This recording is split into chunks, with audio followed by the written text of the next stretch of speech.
Jubilito TV Official. Alright. Hey, what's up mga kabagis? Jubilito TV Official po. At eto na naman ang isang edisyon ng ating reaction videos. Isa pong mapagpalang umaga, tanghali, gabi sa inyong lahat mga kalingap at kabagis. At kung saan parte man po kayo ng mundo na naroroon ngayon, ay naway patnubayan po sana kayo na lumika na maayos na pangangatawan at syempre po, lagi pong ligtas sa araw-araw. Mega love shoutout po sa ating lahat mga kalingap at kabagis. Kay Kuya Val Santos Matubang, kay Ate Anna Vlogs at kay Kalingap Rab. Mega love shoutout po sa inyong lahat. So ito na nga mga kalingap at kabagis, for today's reaction video, gawan po natin ng reaksyon at pagbibigay po muli ng opinyon dito po sa naging recent video upload po ni Kalingap Dan na may title na Kuya Val na pasugod kay Kuya Brooks. Bakit kaya? Well mga kalingap at kabagis, alam naman po natin na talagang ang pangalang Kuya Brooks nitong mga nakaraang linggo ay talagang naging usap-usapan at laman ng mga content ng mga Kalingap reactors. At dahil nga po dito mga kalingap at kabagis ay masasabi nating naging maraming bashers ito pong si Kuya Brooks. Dahil di umano mga kalingap at kabagis ay yung pagsama niya po dito po sa Team Rochelle, yung pagla-live niya po na naglabas siya ng kanyang opinion at pagtatanggol sa mga bashers ng Team Rochelle, ay parang na-label po itong si Kuya Brooks na parang siya na po ay sumakabilang community na, no? Dahil alam naman po natin itong mga nakaraan at sa mga live niya rin, sinabi niya rin na siya po ay isang sabi na nating free, independent vlogger na kung saan ay na-misinterpret niya po, no, ang terminology or ang ibig pong sabihin ng isang independent vlogger, na kung saan ay sa bandang huli ay kinorek po yan ni Kuya Val Santos Matubang at nilabel niya po or kinategorize niya po si Kuya Brooks as a freelancer, na kung saan sabi niya nga po, strikes anywhere. At alam naman po natin mga kalingap at kabagis na kahit pagbalik-balik ta rin po natin ang sitwasyon, pagbalik-balik ta rin po natin ang mga pagkakataon, ay talagang itong si Kuya Brooks, kahit siguro po ang daming mga reactors na gumawa po ng masasabi nating hindi magandang reaction video sa kanya, ay yung katagang Kalingap ay talagang hindi po nawawala sa kanya. Dahil unang-una po sa lahat mga kalingap at kabagis, si Kuya Brooks, nung nagkaroon po siya ng YouTube channel, ay talagang nagsimula po yan sa Kalingap. Although nabalutan ng mga ibang issue noon, ay nanatili pa rin ang kanyang pagiging pusong Kalingap, no? Dahil madalas niya naman pong sabihin yan, talagang pinapasalamatan niya po ito pong si Kuya Val Santos Matubang in regards po sa, alam niyo na, pagpapakilala sa kanya dito po sa Kalingap community. Hindi naman po lalaki ang kanyang community kung hindi din po sa mga suportang ibinibigay ng Kalingap netizens. So ito na nga, no, mga kalingap at kabagis, in-interview po kasi ni Kalingap Dan ang kanyang tatay at kung ano ang kanyang masasabi dito po sa pagpasyal sa kanya.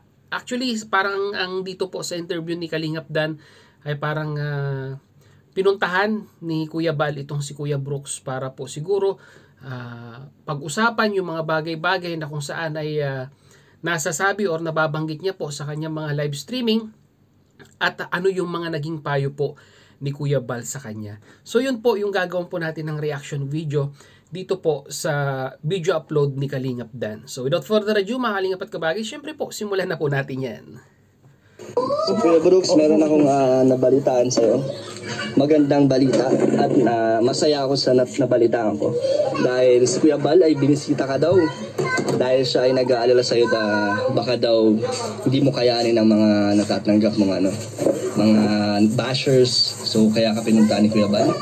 At salamat. So you know, in fairness naman kay Kuya Brooks mga kalingap at kabagis, kahit siguro po sa dinami-dami ng bashers na pumuna at kumastigo sa kanya nitong mga nakaraang linggo, ay isang beses lang yata po siya, no, na sumagot. Yun lang po yung kauna-unahan na kung saan ay inulan po siya ng reaction video. At pagkatapos po nito mga kalingap at kabagis ay parang naglaylo po siya. Although nagla-live po siya mga kalingap at kabagis, pero hindi niya na po talaga binibigyan ng emphasis or pagsagot yun pong mga bashers na patuloy po talagang inuulan ang kanyang comment section. So yun lang po yung nakita kong magandang ginawa ni Kuya Brooks, no. Dito masasabi nating naging professional siya sa paghawak ng mga negatibong komento sa kanyang mga live streaming. So pagpatuloy po natin. Tito Val, dahil naalala ka niya bilang isang batang kapatid mo siya, no? Siya ang mas bata sa'yo. So, ano masasabi mo doon, Kuya Brooks, na nagmamalasakit sa'yo si Kuya Val? Siyempre, na-touch. Touch ka? Dahil, alam niya yun kasi siya ay matagal na siya sa ganitong Sabi pa daw ni Kuya Val, mukha ka lang daw matapang. Pero sa loob-loob mo daw, mahina ka daw, sabi ni Kuya Val. Ganun ba niya kakilala? kapag-kapag. Hindi. Pag kami sinabi ko, ginagawa ko talaga yun. Hindi, parang ka daw, malakas ng panlabas mo, pero sa damdamin mo daw, medyo parang... Naintindihan ko yung sabihin. Ganito yun. Sa sitwasyon ko na nasa YouTube dahil. YouTube, tama? Na nag-alala siya na sa dami-daming mga nagbabasa sa akin. Nandun yung sinusuportahan niya ako. Kaya hindi ka niya pinapabayaan. Ang aking masasabi dyan, siyempre, salamat at hindi niya ako binabaliwala. And then, tama naman siya kasi yung ginagawa ko naman, kung ano man ang kanyang napisahan, ayun din naman din natin gagawin para makadagdag tayo ng tulong sa ating mga kababayan. At siya yung ating leader natin. At saka yung mga sinasabi niya sa live niya kahapon, talagang Natuwa ka. Hindi lang siya natuwa, naiyak pa nga, parang sarap pakinggan. Sabi niya nga daw, di ka na papabayaan, di ba? At hindi ka na hindi ka independent vlogger. At As maganda, tama ka. Freelance, kalingap. Napaliwanagan niya ako doon. So yung pala dapat palang ginawa ko. Freelance, Kasi di ba tama naman si Kuya Val? strike anywhere, parang gano'n. Pag freelancer ka, parang Kahit saan. kahit saan, pero kalingap ka. Oo, Kalingap. Kasi ang mga kasamaan mo din naman, di ba, ay kalingap. Kahit naman nag-announce ako ng independent. Ang aking madalas na nabigit kasi kalingap, makasama ko, makalingap. Wala namang ibang mga pupuntahan kundi kalingap naman talaga. Iba lang tayo ng prinsipyo doon sa sinabi ko na basta doon na lang, basta kung ano man yung kung sa tingin niya may pagkakamali, hingi tayo ng patawad sa kanya dahil irespeto natin siyang bumubuo. At ano ka naman pa, bukal naman sa loob mo na tanggapin kung ano man yung pagkakamali. Ako naman, lagi naman ako nagtatanggap ng pagkakamali, bukal sa loob ko yan. Tama. Para sa ikakaayos ng lahat. Ikakaayos ng lahat.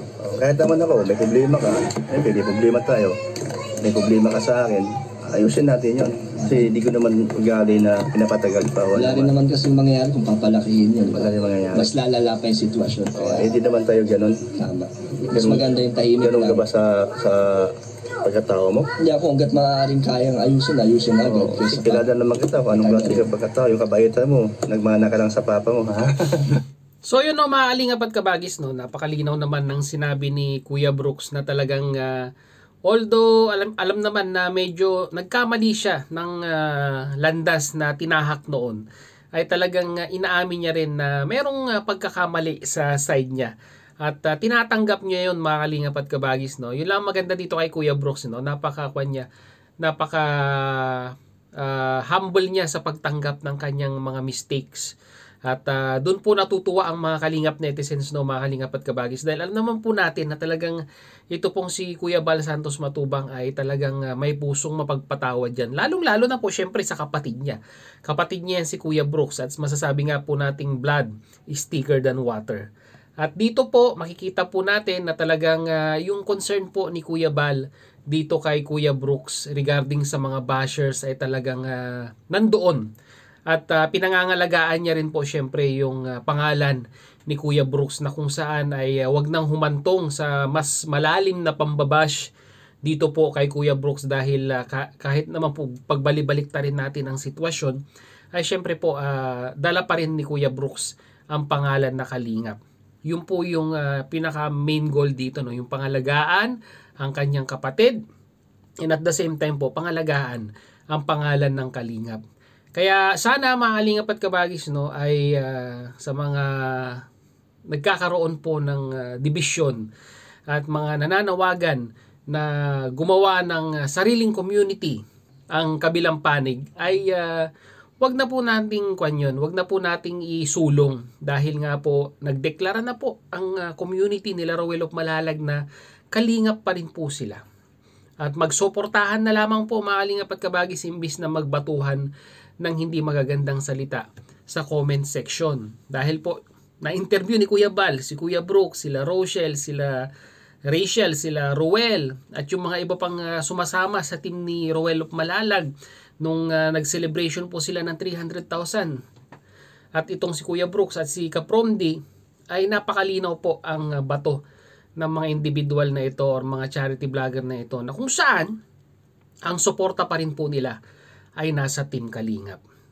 Kaya yun, no, mga Kalingap at Kabagis, no, mapa blue hearts ka man, mapa yellow or mapa orange, iisa po ang pangalan yan.